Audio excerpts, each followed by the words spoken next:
I've always liked driving at night. It's usually peaceful. The roads are empty, the pay is better with the late-night surge, and you don't have to deal with manic rush hour traffic. I live in a mid-sized city in the Pacific Northwest, where the rain is a constant companion 9 months out of the year. A few years ago, I was a 24-year-old grad student drowning in debt, so working the graveyard shift for a rideshare app wasn't a choice, it was survival. It was a Tuesday night in late October, or technically Wednesday morning. The glowing clock on my dashboard read 2:14 a.m. A massive front had moved in, bringing a torrential downpour that turned the windshield into a blurred, streaky mess. The rhythmic, heavy thud-thud, thud-thud of the wipers on high speed was the only sound in the car, acting almost like a metronome for my exhaustion. I was running on fumes, a lukewarm gas station coffee sitting half empty in the cup holder.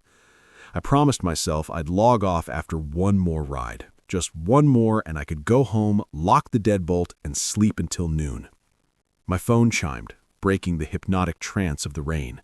A ride request flashed on the mounted screen. I squinted at the details, my eyes burning. The pickup was about 10 minutes away, right on the very outer limits of the suburbs, where the development thins out and gives way to the dense, sprawling woods. The drop-off was a solid 45 minutes out into the county. Normally I'd decline. Driving nearly an hour into the rural sticks at almost 3 in the morning meant driving all the way back empty and unpaid. But there was a massive surge attached to it. It was easily an $80, maybe $90 fare. Greed won out over fatigue. I tapped accept, turned the steering wheel, and followed the glowing blue line on the GPS. The route took me away from the comforting orange glow of the city's sodium streetlights and into the darker, leaf-littered avenues of the town's edge. The rain was coming down so hard now that my high beams seemed to just hit a solid gray wall of water, bouncing the harsh light right back into my tired eyes. The GPS guided me into an older subdivision, the kind where the houses are set far back from the road behind thick clusters of ancient pine trees. It told me to take a right onto a street that looked absolutely pitch black. I turned the corner and immediately felt a cold knot form in my stomach. It was a dead-end cul-de-sac, completely devoid of illumination. Every single streetlight on this specific block was either burnt out or deliberately smashed. My headlights cut through the deluge, illuminating overflowing storm drains and wet, slick pavement. There were no porch lights on, no signs of life in any of the windows, just the oppressive darkness and the relentless hammering of the rain against my metal roof. I pulled up to the pin on the map. There was no driveway, no walkway, nothing but a wall of wet evergreens bordering an empty, overgrown lot. I put the car in park, keeping my foot hovering over the brake, and peered out the passenger window into the gloom. Suddenly, a shadow detached itself from the tree line. I jolted in my seat. It was a man wearing a dark, heavy raincoat with the hood pulled up tight, obscuring his face. He moved stiffly, without any urgency despite the freezing downpour. He didn't wave to me, he didn't pull out his phone to check my license plate. He just walked straight to the rear driver's side door and pulled the handle. The door opened, letting in a violent blast of freezing wind and the deafening roar of the storm, before slamming shut. The sudden silence inside the cabin was suffocating. He sat directly behind me, not on the passenger side where I could easily see him in the mirror, but right behind my seat, shrouded in the darkest corner of the car. "Hey," I said, trying to keep my voice light and professional. "Name for the ride?" Nothing. Just the sound of wet fabric rustling and slow, heavy breathing. "Sir, I just need to confirm the name for the ride before we go." He leaned forward. In the periphery of my vision, I could see his wet hood almost touching the gap between the headrest and the door pillar. "Drive," a voice rasped. It was barely a whisper, yet it somehow cut right through the hum of the heater. "Just drive the route, David." My blood ran completely cold. The app shows the driver's first name to the passenger, sure, that wasn't unusual, but the low, gravelly way he said it, like he was tasting the syllables of my name, sent a primal wave of dread washing over me. I swallowed hard. shifted the car into drive, and began the long journey into the dark. I gripped the steering wheel so tight my knuckles turned white, my heart hammering against my ribs. He just read it on the app, I told myself, desperate to rationalize the creeping terror. The app shows him my name and face. He's just some socially awkward guy who doesn't know how to make normal small talk. I guided my sedan out of the pitch-black cul-de-sac and back onto the main arterial road that fed into the state highway. As we passed under the first functioning street lamp, I stole a quick glance in the rearview mirror. I still couldn't see his face. He had positioned himself perfectly in the blind spot directly behind my headrest. The only evidence he was even there was the smell, a strong, musty odor of damp earth, stale cigarette smoke, and something metallic, like old copper. The heater was blasting, but I felt freezing. I merged onto Route 9, the two-lane highway that acted as the main artery out of the city and into the sprawling, sparsely populated county. Usually, there'd at least be a few semi-trucks or other night owls on this stretch, but tonight the severe storm had cleared the roads completely. We were the only car in the world, encased in a moving metal box, surrounded by a curtain of relentless driving rain. About 15 minutes into the ride, the last of the gas stations and fast food signs faded in the rearview mirror. The comforting, hazy glow of the city was entirely replaced by towering, impenetrable walls of Douglas firs, pressing in on both sides of the wet asphalt. That's when the GPS started acting up. My phone, mounted on the air vent, chimed with a low battery warning, even though it was plugged in. Then the blue navigation line froze. The map grayed out, spinning a small loading circle as the cellular service dropped from 2 bars to 1, and finally to no service. I tapped the screen, but it was unresponsive. Damn it, I muttered under my breath, hoping the app's cache had saved the route.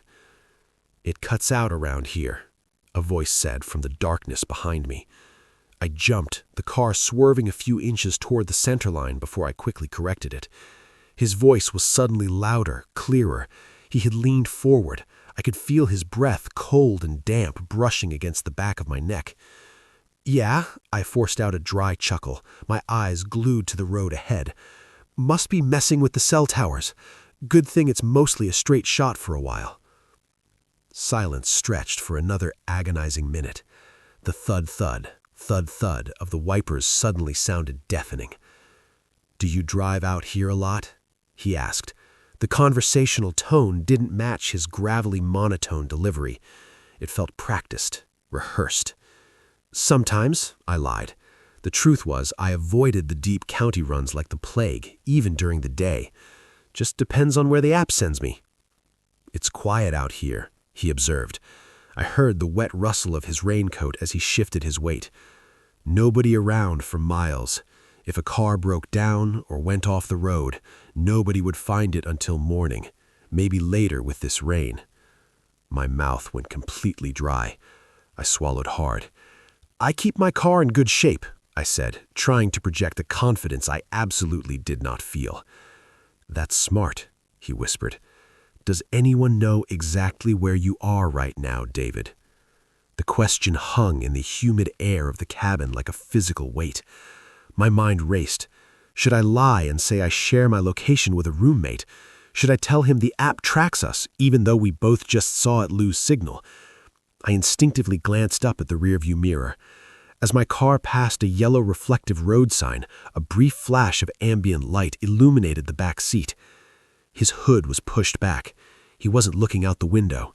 He was staring directly into the mirror, making dead, unblinking eye contact with me. And in his lap, resting casually over his knees, his hands were slowly pulling a pair of thick, black leather gloves on. "Take the next left," he commanded, his voice dropping all pretense of conversation. "Take the next left." The words hung in the air, heavy and authoritative. My eyes darted from the rearview mirror to the dark, rain-slicked highway ahead. The black leather gloves. Why would anyone put on thick leather gloves inside a heated car? The primal lizard part of my brain was screaming at me to slam on the brakes, unbuckle, and run out into the freezing storm. But the rational side, the side that desperately didn't want to escalate a potentially harmless situation into a violent one, kept my foot on the gas. The GPS said to stay on Route 9 for another 20 miles, I stammered, my voice trembling slightly despite my best efforts to keep it steady.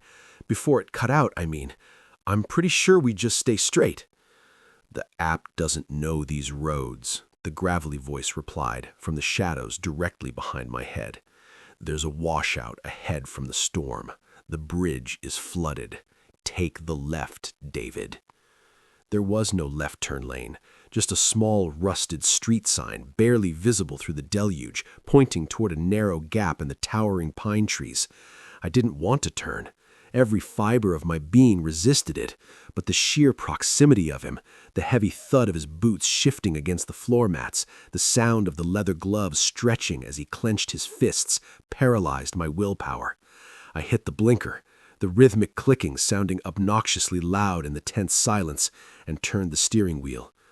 We left the smooth asphalt of the state highway and plunged into a tunnel of dense vegetation. The new road was terrifyingly narrow, barely wide enough for 2 cars to pass, with deep drainage ditches on either side. The canopy of ancient moss-draped branches completely blocked out whatever ambient moonlight might have pierced the storm clouds. The headlights barely cut through the gloom, illuminating a cracked, unkempt surface riddled with potholes. Water pooled in the depressions, sending loud, jarring splashes against the undercarriage of my sedan. The car groaned in protest. "Look, man," I said, gripping the steering wheel so hard my forearms ached. I decided to try a bluff, praying my voice sounded more confident than I felt. "I really shouldn't deviate from the official route. It's against company policy. Plus, my girlfriend, she tracks my location on her phone when I drive late, for safety. If I go off route, she's going to worry."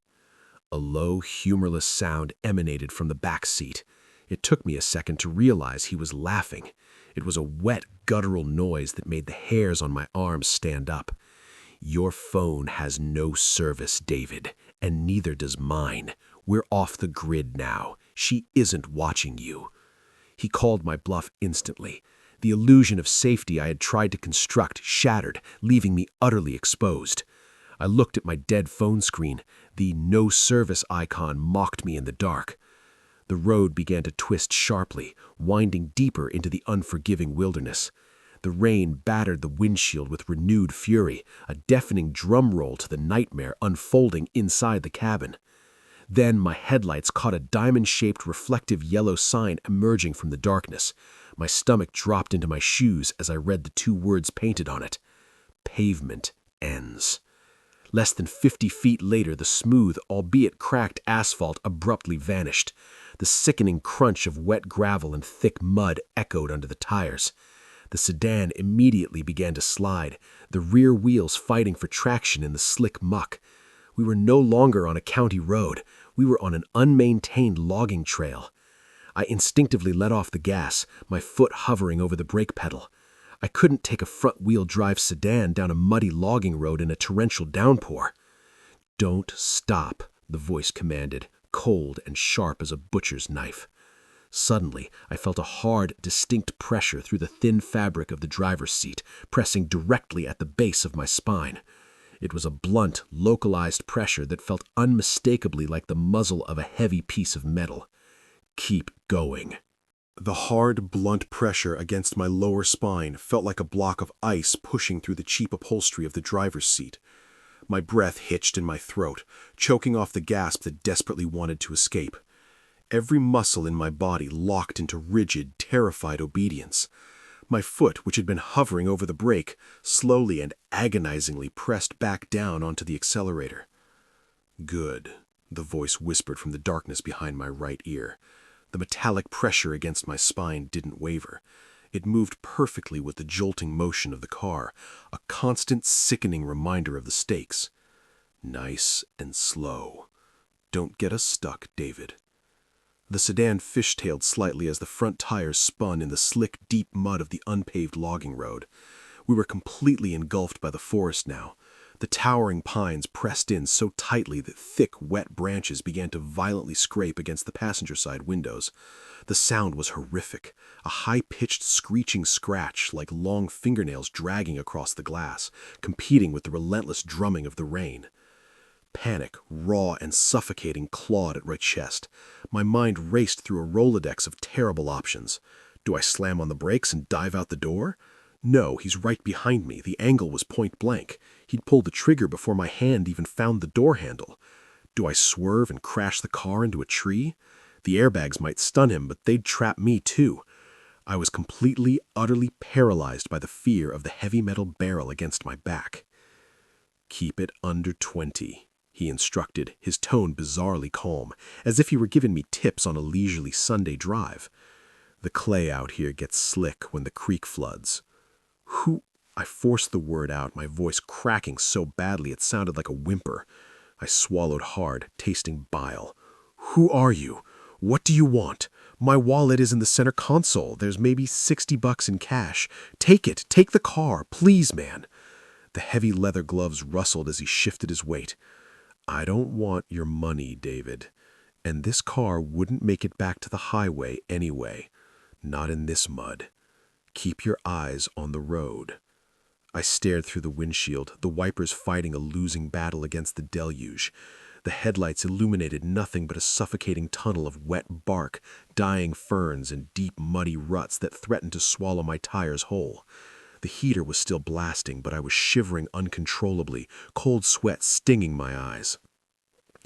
"I've been waiting for a storm like this," the gravelly voice continued, floating over the ambient noise of the struggling engine and the roaring wind. It sounded almost dreamy, completely detached from the violent reality of the gun pressed into my back. "The rain is a blessing. It washes everything away. Footprints, blood, even tire tracks. By tomorrow morning, this whole road will be a river." Tears blurred my vision. He wasn't robbing me. This wasn't a spontaneous carjacking. He had planned this, and I had delivered myself right to his chosen slaughterhouse for an $80 surge fare. "There's a fork coming up," he said, the pressure against my spine intensifying slightly to punctuate his command. "Take the right path. It goes down into the valley." Through the hypnotic, dizzying streaks of rain, I saw the break in the tree line he was talking about. The muddy road split. The left path seemed to go slightly uphill, back toward higher ground. The right path dipped sharply down into a black abyss, flanked by the decaying, rusted-out husks of old logging machinery. As I slowly turned the wheel to the right, my headlights swept across the muddy entrance of the lower path. My heart stopped beating entirely. There, pressed deep into the thick, wet clay and rapidly filling with rainwater, were two distinct, heavy sets of fresh tire tracks heading down into the dark. We weren't the first ones to drive down this abandoned road tonight. Someone else was already down there waiting for us. The realization hit me with the force of a physical blow. Those tire tracks were deep, aggressive, and actively churning with fresh, muddy rainwater. They hadn't been made hours ago, they were made minutes ago. Someone else was down there. I wasn't just dealing with a lone, unhinged man sitting in my back seat. I was driving straight into a coordinated trap, and I was doing it as the chauffeur. My foot involuntarily eased off the gas. The car's engine lugged, groaning against the thick, sucking clay of the descending road. The hard, localized pressure against my lower spine instantly dug in deeper, bruised flesh giving way to the cold steel. I said, "Don't stop," the voice hissed. The calm conversational tone was entirely gone now, replaced by a jagged, impatient edge. "Keep it moving. We're almost there." "Who else is down here?" I choked out, the words tearing from my throat before I could stop them. "Whose tracks are those?" He didn't answer. He just laughed, that same wet, guttural sound from earlier, but quieter this time, like an inside joke I was the punchline to. I guided the sedan down the steep, narrow ravine. We were sliding more than driving now. The heavy rain had turned the steep incline into a literal mudslide. Even with my foot lightly tapping the brakes, the anti-lock system stuttered and ground loudly as the tires fought a losing battle for grip. We lurched side to side, the headlights bouncing erratically off the suffocating walls of pine and wet rock. If we slid into one of the deep drainage ditches flanking the trail, the car would be hopelessly stuck. Part of me prayed that would happen. If the car died, maybe the rules of his sick game would change. Maybe I'd have a chance to bail out and run blindly into the pitch-black woods. But the survival instinct is a strange, cowardly thing. The gun against my spine dictated my every micro-movement. I kept the wheel as straight as I could, terrified that a sudden jolt would cause his finger to slip on the trigger. "Please," I begged. All my pride was completely stripped away. Hot tears finally spilled over my eyelids, mixing with the cold sweat on my cheeks. "I'm nobody. I have $30,000 in student loans. I don't have enemies. Whatever you think I did, whatever someone is paying you, it's a mistake. I swear to God, it's a mistake." "It's not a mistake, David," he said softly.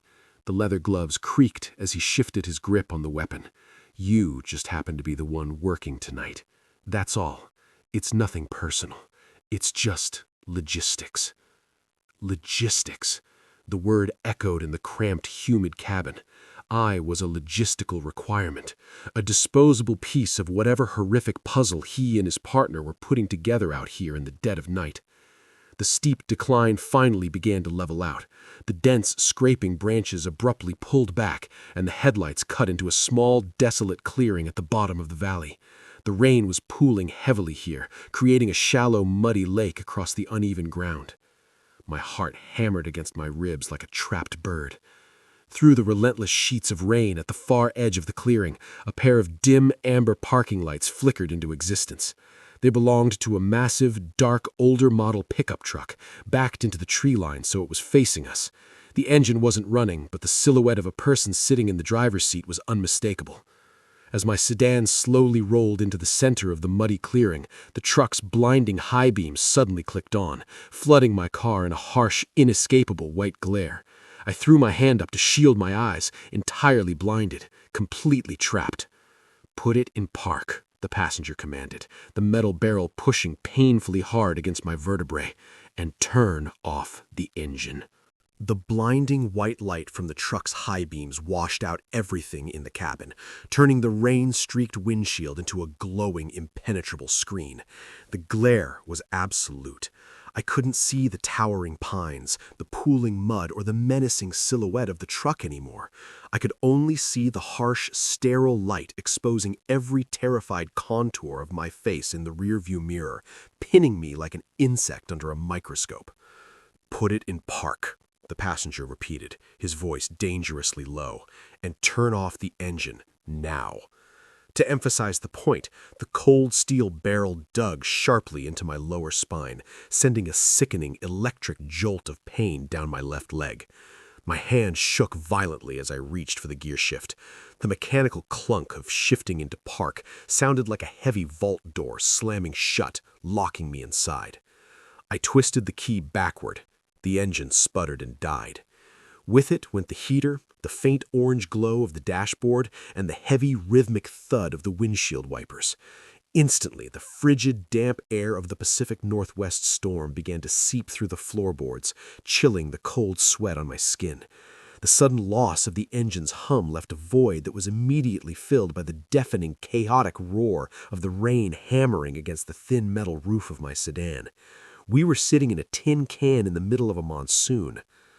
"Good," the gravelly voice breathed from the darkness behind me. The patronizing tone was somehow worse than the blunt threats. It meant he was completely relaxed. He was in total control. "Now, unlock the doors, and keep your hands where I can see them, right on top of the steering wheel. Don't try anything stupid." I hesitated for a fraction of a second, my thumb hovering over the master unlock button on the door panel. If I didn't press it, they'd have to break the glass. It was a pathetic, meaningless act of defiance, but my panicked brain was grasping at anything. The gun barrel immediately twisted against my vertebrae, a brutal reminder of the hierarchy in the car. I pressed the button. Click. The locks popped up in unison. It was the sound of a hermetic seal breaking, of my last tiny, fragile barrier of protection being willingly surrendered. I placed both hands at 10 and 2 on the steering wheel, my fingers trembling so hard they tapped rhythmically against the faux leather. Through the blinding glare of the high beams, I saw a massive shadow detach itself from the halo of light ahead. A new sound joined the relentless drumming of the storm. Slosh, slosh, slosh. Heavy boots were dragging through the ankle-deep mud, walking deliberately and unhurriedly toward the front of my sedan. This is it, I thought, my breathing shallow and rapid. This is where it ends.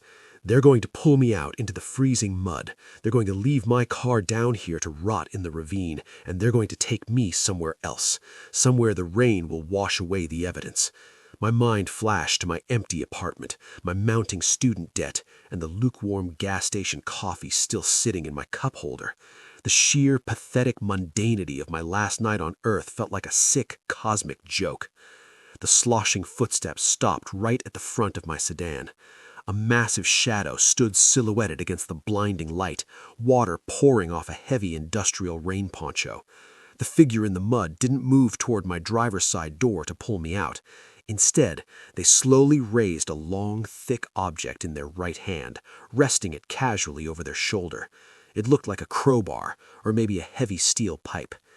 "Pay attention, David," the voice whispered from the darkness behind me, the punrapnik leather of his gloves creaking right next to my ear. "He wants to make sure you understand the situation." The figure in the mud took a half-step back, squared their shoulders, and swung the heavy steel bar in a brutal two-handed arc directly at my windshield. The explosion of sound was catastrophic. It didn't shatter into a million falling pieces like glass does in the movies. Automotive safety glass is designed to hold together. Instead, a deafening, concussive crack echoed through the cramped cabin, so loud it left a sharp, ringing whine in my ears. A blinding spray of microscopic glass dust rained down over my lap and the dashboard. The entire windshield instantly transformed into an opaque, glowing spiderweb of fractured lines. Because the glass caught and refracted the harsh white glare of the truck's high beams, the cabin was suddenly bathed in a sickly, blinding luminescence. I couldn't see the truck anymore. I couldn't see the trees. I was completely blind to the outside world. I screamed, instinctively throwing my arms up over my face, fully expecting the heavy steel bar to come tearing through to cave my skull in. But the laminated glass held, bowing inward to form a terrifying, jagged crater just inches from the steering wheel.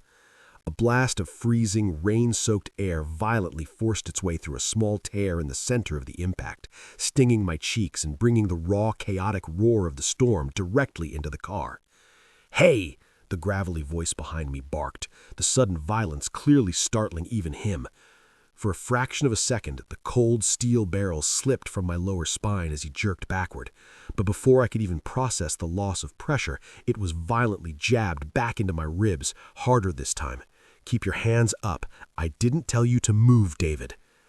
Through the glowing, shattered mosaic of my ruined windshield, I could barely make out the distorted, shadowy silhouette of the man in the poncho. He didn't swing again. He didn't have to. The message was received. Slowly, he lowered the steel bar. Then, the horrific screeching sound of heavy metal dragging across the hood of my sedan began. Skrrr. He was dragging the pipe along the wet paintwork, deliberately walking around the front bumper toward my driver's side door. My heart hammered a frantic, irregular rhythm against my sternum. The paralyzing, suffocating grip of terror that had held me hostage for the last 20 minutes was suddenly eclipsed by something else. It was a deeply primal, infinitely more powerful sensation, a desperate, burning surge of pure adrenaline. If I stayed in this seat, I was dead. They weren't just going to steal the car. The horrific brutality of that swing, the sheer unprovoked violence of it told me everything I needed to know. This was an execution, and they were savoring the preamble. "Unlock my door," the passenger ordered, his breath hot and ragged against my neck. I could hear the rustle of his heavy raincoat as he leaned away from the center of the car, reaching toward his own door panel. "Unlock the back so I can get out." The master unlock had already been pressed. The doors were open, but in his adrenaline-fueled state, he hadn't realized it. This was my window, my only window. The man outside was a mere 3 feet away now, his heavy boots squelching loudly in the thick mud right beside my window. Through the rain-streaked side glass, I saw him raise the steel pipe again, shifting his weight to smash the driver's side window and drag me out. At the exact same moment, the passenger behind me fumbled with his door handle. As he leaned heavily to his left to push the door open, the crushing pressure of the gun barrel against my ribs lightened just a fraction of an inch. He was momentarily off balance. My hands were still raised defensively near my face, trembling violently, but my right hand was only a few inches away from the steering column. I took a sharp, jagged breath, squeezed my eyes shut, and lunged for the keys. My right hand snapped down like a coiled spring. My fingers, slick with cold sweat, fumbled for a sickening microsecond against the plastic steering column before finding the keys. I twisted the ignition forward with every ounce of panicked strength I possessed. The starter motor shrieked, a desperate grinding sound that felt like it lasted an eternity before the 4-cylinder engine finally roared to life. "No!" the gravelly voice behind me barked. The sudden movement caught him completely off guard. He had been leaning heavily against his door, his weight shifted to step out into the mud, and the barrel of the gun had drifted just inches away from my spine.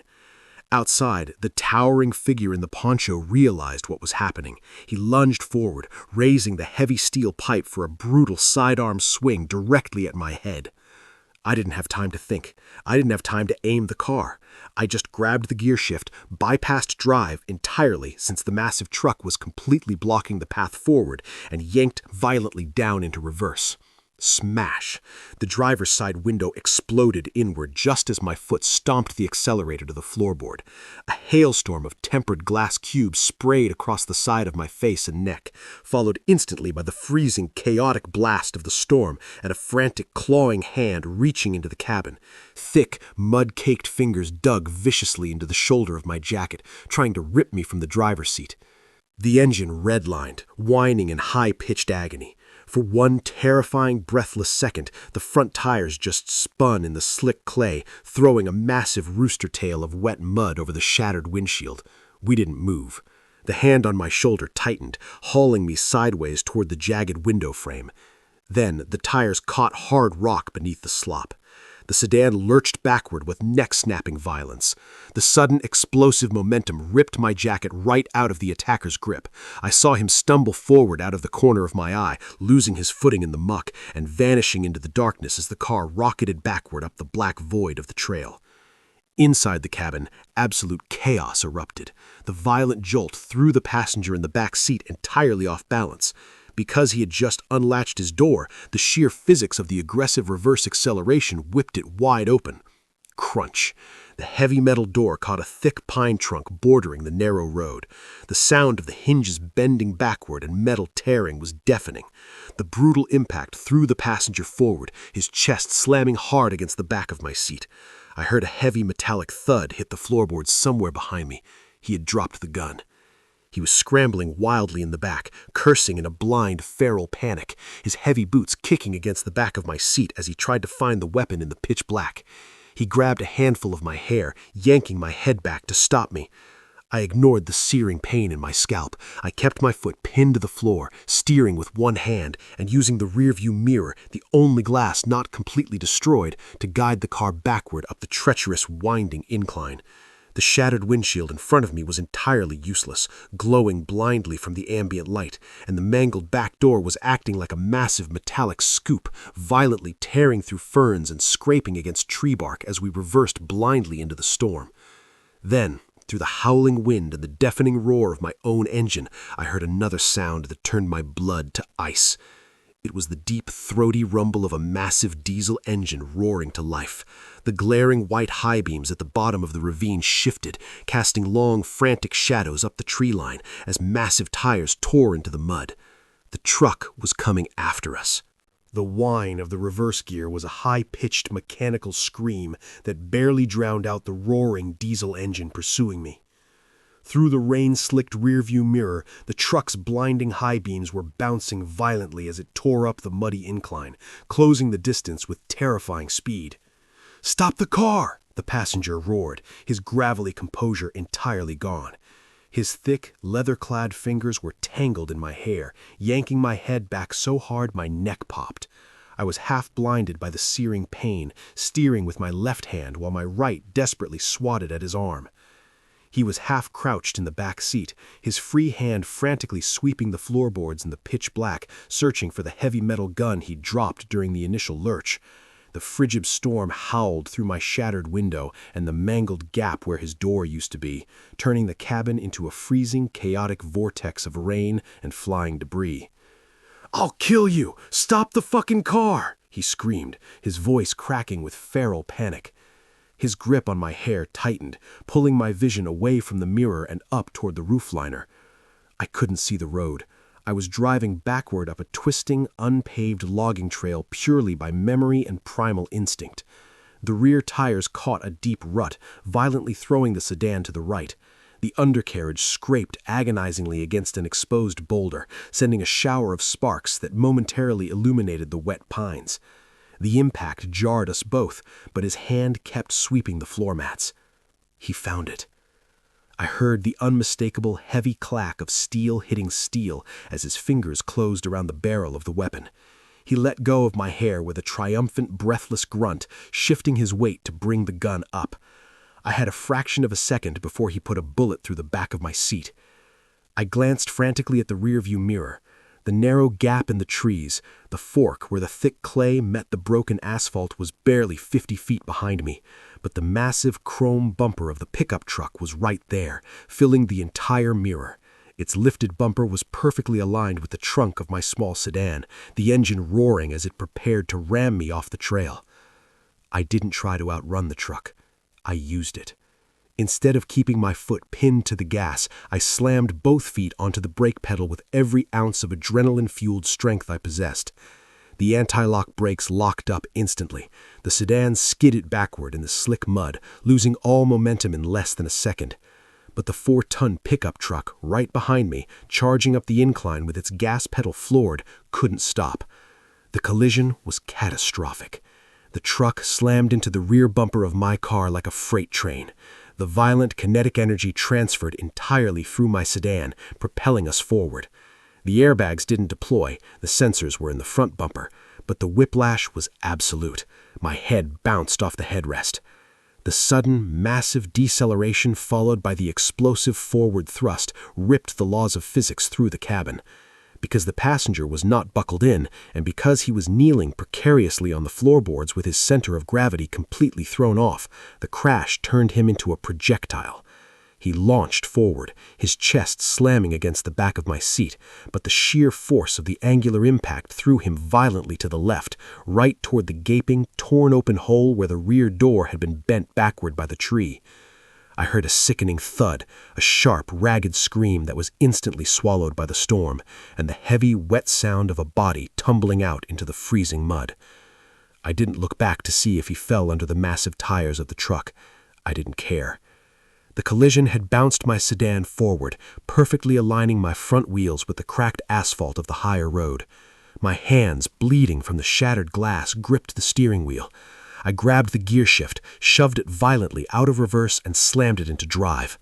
The front tires screamed, finally finding solid traction on the pavement. We shot forward into the dark, but as I floored the accelerator, the blinding high beams of the truck surged in my rearview mirror once again. It hadn't stalled, and whoever was driving it wasn't giving up. The truck's high beams flooded my shattered cabin once again. It was a roaring beast of steel and diesel, completely relentless in its pursuit. I pushed my sedan past its limits, the speedometer violently shaking as it climbed past 80 on the winding, rain-slicked pavement. Because the rear door had been completely torn off, the inside of the car was a howling, chaotic wind tunnel. Freezing rain and wet leaves lashed at the back of my neck.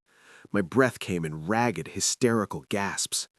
Every time I took a sharp curve, the rear tires threatened to hydroplane, but the paralyzing fear of that massive chrome grille in my rearview mirror kept my foot glued to the floorboard.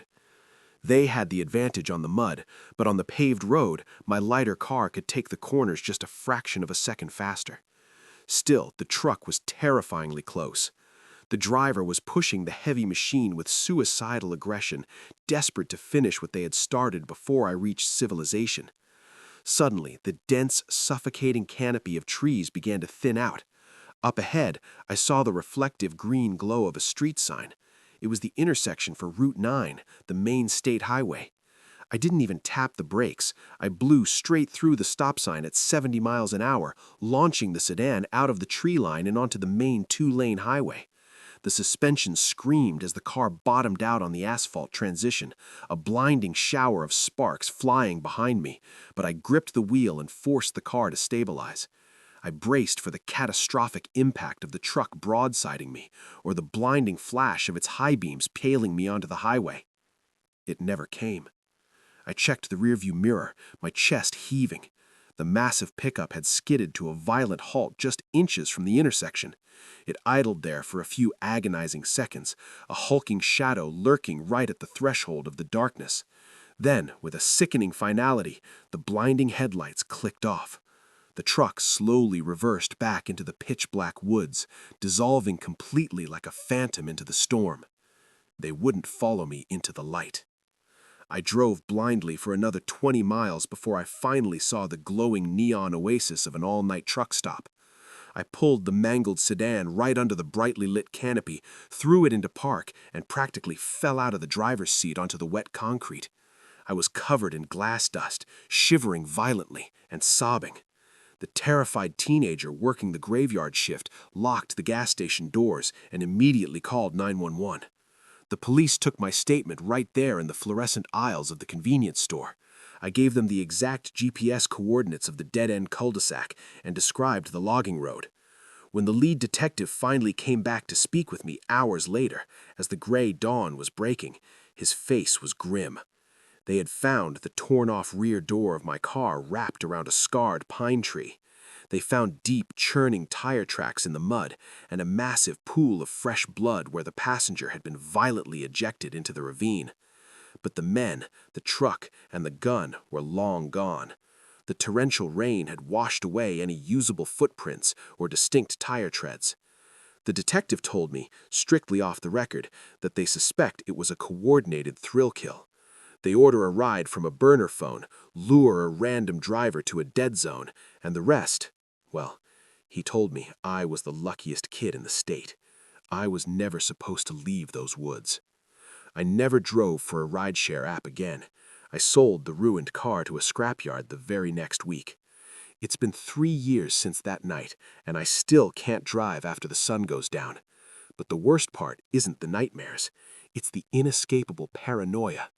To this day, whenever I'm in a car, I can't stop myself from constantly, obsessively checking the rearview mirror, terrified of the moment I'll see a pair of black leather gloves and dead, unblinking eyes staring back at me.